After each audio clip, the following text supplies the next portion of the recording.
Hey yo, salute to the people. It's the social forecast. Peace and prosperity to the community. And I want everybody to do something today to further your goals and to help you realize your dreams. Alright, let's get into it. So I just read this article in the Bloomberg titled Amazon Workers Are Listening to What You Tell Alexa. Now, this blog is not a conspiracy theorist type of blog because anybody who lives in 2019 doesn't believe that this is going on, that this is a real thing, then you're delusional. And this is not, my attempt to bash any of these major corporations, because I'm not going to just throw Amazon under the bus, even though this is mainly what the article makes mention of. There's also Google, there's also Apple with Siri. And these companies admittedly acknowledge that what this article makes mention of is true. Of course, they do their own job of redirecting and minimizing, the interpretation, the information. But basically, what this article is talking about is all of the smart devices that we know and love, smart devices that we rely on to tell us, or tell us where our favorite restaurants are, how to get to them, to make appointments and reminders. All of the smart devices that we use to make orders online and to, order an Uber or a Lyft or whatever we use our smart devices for. That these smart devices are not just autonomously learning and adapting to the different verbal inquiries that they get millions of times over throughout the course of a day, every day. What this article is basically exposing is that at some point in that line, at some terminal, at some cubicle, at the end of the line somewhere, that there are actual human beings who are mining this data, who are using the recorded audio clips by these different devices to, quote unquote, this is, the company saying this, help make our products better so that we can better service our customers. Because, let's be real. When I ask Siri a question, or I ask Alexa a question, or I ask Google a question, or Cortana a question, I want the answer to be accurate. I'm looking for that information. And y'all all know the feeling that we get very frustrated when the information that we're looking for is either misinterpreted, misheard. Like if I just ask Siri to play a song, on those off chances that she gets that song wrong, I'm like, yeah, what the fuck? Like, this is not what the fuck I paid for. And that's just the normal reaction of the consumer. Here's the thing though, and most people don't, I guess, consciously account for this. Part of what makes these devices so good is the fact that they are always listening, right? Think about it. Human beings, we have ears that are designed like satellite dishes. The shape and the mold of our ears are very specific, intended by nature to pick up the sound that we as human beings are capable of being able to pick up, past a certain decibel. Now, we hear a lot of different sounds and words and side conversations and all these different things that are going on around us all the time. But it's not until we hear certain trigger words that lets us know that what's being said is directed at us. That's when we actually consciously tune in, right? A person hears their name, they respond to it. All right, now even though I'm hearing what's going on around me, side conversations and different things, until I hear my name or something that pertains to me, or something that cues me to now listen in for a possible response or, ongoing conversation, what have you. Until then, it's just background noise, right? Well, it's the same way essentially that these smart devices are working, and as this article breaks down, anybody with common sense can figure this out. When you use those trigger words, like Alexa and Siri and Google, and those devices click on, think about what exactly that is. That's not some magical thing that's happening. That device is already listening. When you enable that feature, you enable that service, that device is telling you, listen, you're enabling this device to constantly be listening for that phrase or word. Now, companies are saying that their technology and their programming is so good that these devices they're designed to not kick on, record, or capture any information whatsoever until that trigger word is heard. But, and what this article also alludes to is, there are times when these devices are mistakenly triggered, when the information that the devices are listening for to hear those trigger words, sometimes those audio files are captured and mined through and sifted through. And of course the company says, look, when our employees hear something that is sensitive information, because some of the employees were saying there are times we hear sexual acts, maybe even sexual assaults or other potential crimes being committed, and these companies are basically telling us, look, it's not our right, our responsibility, or our position to intervene or get involved. I'm not tripping too much on that because to a certain extent it is true. But the big thing I think most people need to realize is, in 2019, with the advancement of technology, with all of the conveniences that make our life so comfortable now, privacy is dead. Privacy's been dead for a long time, but I think we're just getting to a point where we're realizing it more and more. You have a cell phone, even before all of these smart apps and devices and different wearable technologies. Every time you make a phone call, someone somewhere has your location. It may not be as accurate if they're using the phone towers as it would be if you're using GPS or Bluetooth. That more accurately pinpoints your location. But every time you purchase a cell phone, activate a cell phone, download and install different apps, whether it be social media apps, or even if you just enable the different features that come with the device, like, location sharing features. There are terms and agreements that most of us don't pay attention to, but if you were to pay attention to it, and I had a conversation with somebody about this years ago, you would see that there are things that we as consumers are agreeing to that we might not realize we're agreeing to, but essentially you are agreeing to the possibility of the fact that what you're saying, doing, images you're recording, if you're using things like FaceTime or Facebook Messenger video or GPS, you're agreeing to the possibility that this information is being stored somewhere. Now again, these companies are saying, listen, we have to do this to make our products better. We're not divulging any private information without the consent or the knowledge of our consumers. But let's be real.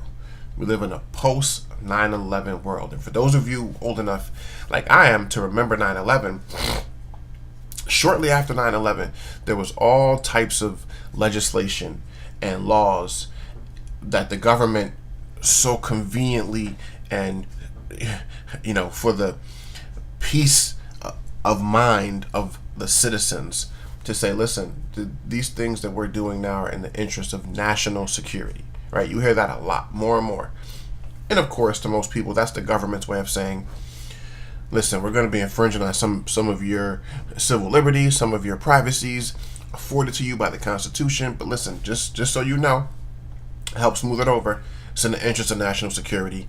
We're doing it to keep you safer. And of course, in large part, the people never agree.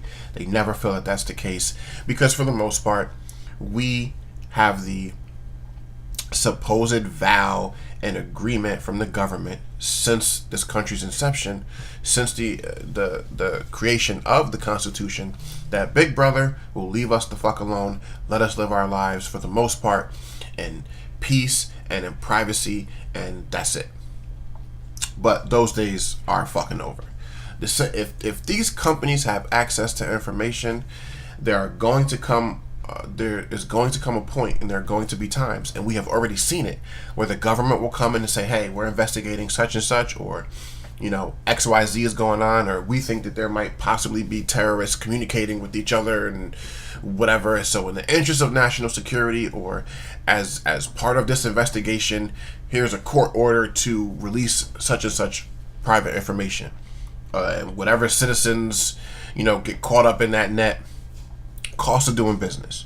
Because the government essentially is a corporation. It's a business, although a lot of people don't agree to that. And same way these major corporations operate in regards to dollars and cents and staying in the black, the government uses their day-to-day operations instead of necessarily dollars and cents, it's always national security, whatever that may entail, because it's always highly classified, and you and I don't have that type of privilege to be privy to that information. It is what it is. But the main point of this article, right, because it may or may not gain traction, because I feel like these types of stories are increasingly happening, but they get less and less attention because I think people are starting to wake up and realize that, listen, it's 2019. There's no privacy.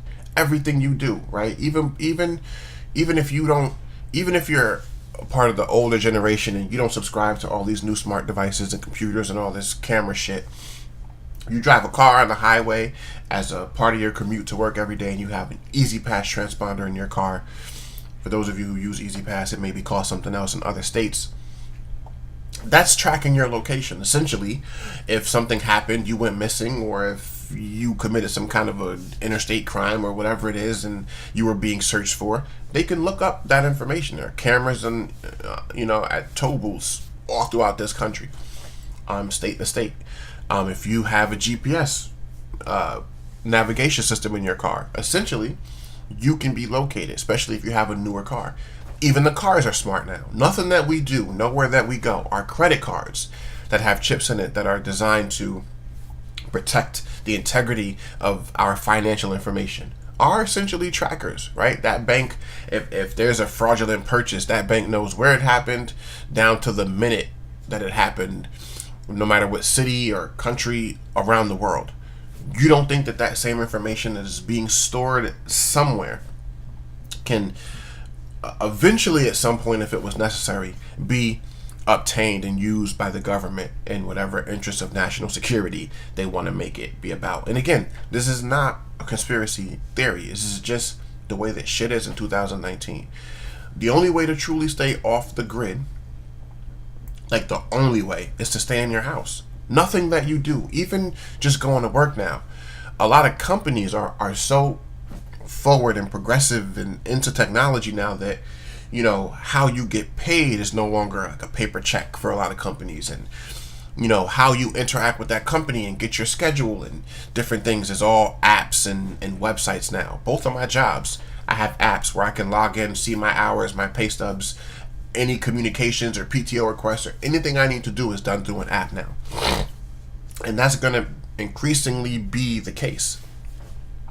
And so the more that we turn into a digital world, and the more that we want access to the world around us, and the more that we want to have the convenience of different, search inquiries and see where different things are and interact with our kids from far away and grandkids and cousins and whatever else, I gotta understand, it's not just us listening and watching. Just a few months back, there was a bug with the Apple devices where people who were initiating FaceTime calls, even when they weren't being answered on the other end, those devices were connecting. That shit probably hit mad hard for people who were cheating out here in their relationships, because essentially that person was able to see and hear what was going on, and you didn't even authorize that call to go through.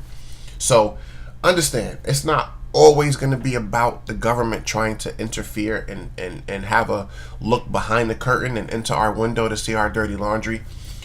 Sometimes with these smart devices, there are just going to be malfunctions that are going to infringe on our privacy. It just is what it is. These are some of the things that we sign up for. And if we want the world to continue to be progressive as far as technology goes, it's a necessary evil. And sometimes these things might be orchestrated by a corporation or by the government and the under the guise of, that was just a bug and we're putting out a fix for it. But listen, at the end of the day, nothing that you do, even from the comfort of your own home where there's fucking smart refrigerators and washers and dryers now, nothing that you do is completely 100% private. A person like me doesn't really worry about that because my life is boring and I'm not doing shit illegal or otherwise to really bring negative attention to me anyway. And eventually there's going to come a day, because every country doesn't have the same freedom of press and thought and speech and freedom to search the web autonomously the way that this country does. A lot of countries do, but some don't. Countries like China, North Korea, and whatever else. They heavily police their citizens and their internet usage and what they can and can't say about the government, or what media can and can't put out in the way of information. There's no real freedom of information in other countries. They're, like the way that there is here under this democracy. But there's going to come a time, mark my words, there's going to come a day and time when something's going to happen. And again, under the interest of national security, the government's going to be able to say, hey, this is what we're going to be doing. And because we as a people, want for ourselves and our loved ones safety at the end of the day, and we want the government, while not being involved in our everyday lives, we want them to be responsible for keeping us safe as a people, as a country, as a nation, whatever. We will allow, under extreme circumstances, for some of our freedoms and rights and privileges and liberties to be infringed upon. It just is what it is, right? It's a give and take. So I just wanted to put that out there. Let me know what y'all think about this article. Not the only one like it out there. Not the first time that we're hearing this type of information. It is what it is. Are y'all going to continue to be a part of the information highway, be a part of moving toward the future and technology and all that it has to offer, its conveniences and the way that it makes life simpler? Or are we just going to stay in the dark ages and just hold on to some delusions of privacy that we no longer have, and to be quite honest, haven't had for quite a while? Let me know what y'all think about this one. Like, comment, and subscribe. Salute to the Social Forecast community. I'll see you on the next one. Peace and love.